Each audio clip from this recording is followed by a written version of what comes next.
Every year in our country, about 1 crore women seek fertility care. May come as a surprise to you because we think that overpopulation is the problem in our country. It is not. Infertility is. But what is more surprising is that out of these 1 crore, only 20% actually end up completing that journey and taking a baby home. Why does this happen? This does not happen because they stop wanting to have a baby. This happens because life comes in the way. Budgets run out, other things takes precedence, and what they started, they're never able to finish it. This talk is not about fertility because this problem is a problem of all of us. All of us start things. We start companies, we start conversations, we start careers, but more often than not, we don't complete it. I am Dr. Priya Bhave Chittawar. I wear many hats. I'm a reproductive medicine specialist. I'm a doctor. I'm a mother. I'm also a triathlete. And more recently, I'm also a robotic surgeon, the first in Bhopal to carry out the first robotic surgery for women's health in my hospital, Harvard. Let me take you back to where it all began. The year is 2008. I have two sons. One is 4-year-old and one is 1-year-old. I take a train journey to Christian Medical College, Vellore. It takes me all of 30 hours in a second class because we cannot afford AC back then. I don't leave my children alone. I leave them with my mother and my husband, who take care of them for 2 long years when I'm pursuing reproductive medicine. This was a time when not even a single doctor in the state knew about reproductive medicine, leave alone pursue a fellowship in it. When I walked into that fellowship, I was absolutely clueless. But I was also determined because I knew that back in my state, there was not even one qualified reproductive medicine specialist to cater to all the couples who were facing challenges.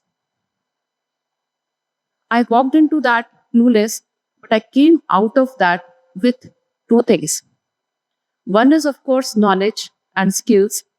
But secondly, I came out with clarity, and that clarity came to me because I endured in that very difficult journey of staying in a different state back in 2008, away from my very, very young kids.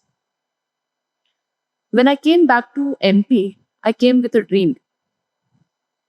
And my dream was that I want to build a hospital or a place which does not feel like a hospital. I wanted to make a center for women's healthcare which puts prevention first and treatment later. A place where women are heard, a place where dignity is not optional, a place where we don't just see patients, but we actually listen to them and we find out what we want. I wanted to build a place where the best infrastructure meets the best experienced doctors. But all of us know dreams don't paint walls. Dreams don't raise funds. Dreams don't pay EMIs. And dreams don't take care of AC when it gives up just one day before your launch. All of this requires, again, the same thing that we are talking about. It requires endurance. And so, on this journey, endurance became the one thing that I learned because my dream has not taken few weeks or months. It has taken me 15 years to realize. Many people ask me, you do so many things. How do you do that? Are you a very perfect time manager? How do you find time to do podcasts? You're very active on social media. You have 3-4 lakh followers on YouTube. You seem to be on Instagram all the time. You are also a teacher. You run the fellowship program in reproductive medicine. You have now ventured into robotics. So how is it that you are doing all these things at the same time? And of course, not to forget, parent of 2 children who are at very crucial time in their careers. The answer is not talent. The answer is not even perfect time management. The answer, as you guessed it right, is endurance. It's not that kind of endurance which has the finish line feels. It is the kind of endurance where you are swimming in ice cold water in Bada Talab, where you would rather be in bed in your rajai. It is the kind of endurance where you have to go and see patients in a camp on a Sunday, but you choose to go on your cycle and finish your 100-kilometer workout and see patients at the same time. This kind of endurance I have developed over the last 5 years, and this led me to the most difficult day of my life, the Ironman triathlon.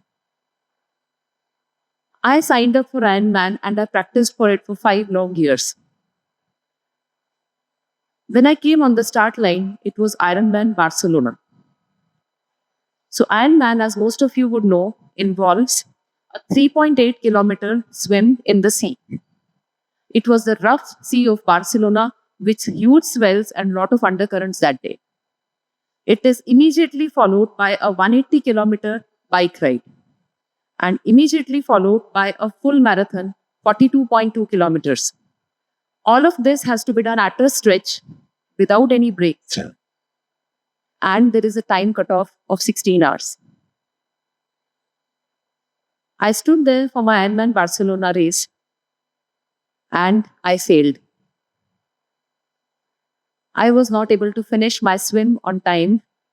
The waves caught me and I was taken off the course. I was absolutely shattered because I had put in lakhs of money.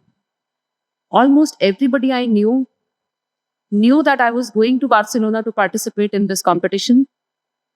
I had taken a lot of time off from my family, from my patients, and trained towards Ironman. But as I came back, I actually felt very happy because, as the previous speaker has pointed out, failure is actually a bigger teacher than success. Contrary to all the advice which told me that you have to wait for 1.5 years before you sign up for another Ironman race because you obviously aren't prepared, I plunged into it headlong. The last Ironman race of the season was in Western Australia at Busselton, and I signed up for it. I just had 3 months, the same distance, the same challenge, the same fear of water, and the same me. But guess what? This time, I finished.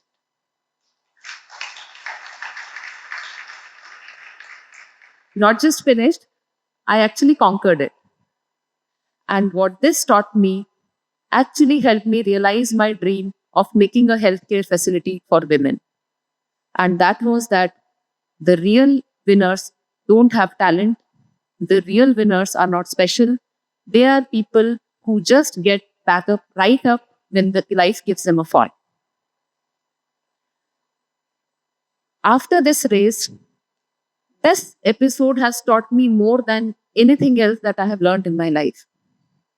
It has taught me that whenever you are talented, it's actually something which will hold you back because you will get things faster. But when you endure, anybody who is average, who has to do a certain thing a number of times, is the person who is more likely to get a bigger success in life simply because they are going to be at it. That thing is going to become the center of your life, and you are very sure to overcome it. For me, the biggest gift that endurance has given me is clarity. As a doctor, we are supposed to make very quick decisions. But as an endurance athlete, and also as a founder, as a business person, it is a slow burn of progress. You sometimes go ahead few steps only to be taken back again by some things which are not in your control. And through this slow burn of progress, slowly you cultivate that solidity of character which makes you actually unshakable in every situation that can happen. Today, as I stand before you, I remember myself 10 years ago. Nobody knew me. Today, people see the white coat, people see the glamour, people see my Instagram post where I make sure that I put a post every morning saying, "Ho gaya aaj ka," signifying that I finished the workout of the day. What they don't see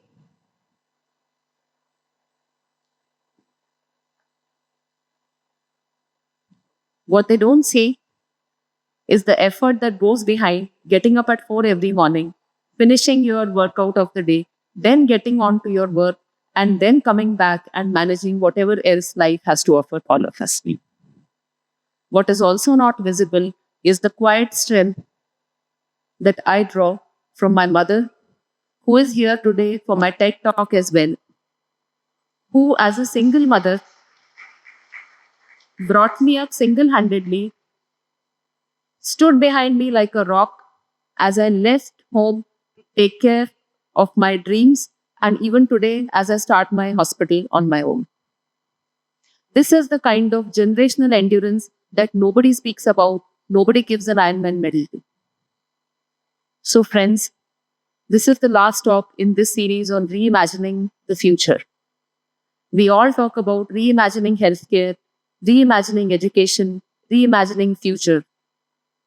But reimagining is only the first frame. Endurance is what keeps rolling when the lights go off, when all the audience leaves, and you are left alone sweating it out on alone. So the next time any one of you young people or the not so young people have an idea, don't ask yourself, can I dream about this? Ask yourself, can I endure long enough to see this dream turn into a reality? The champions are not the people who have talent. Champions are not people who are faster than others. Champions are not people who have a legacy behind them. Champions are simply people who choose to endure through whatever life has to offer.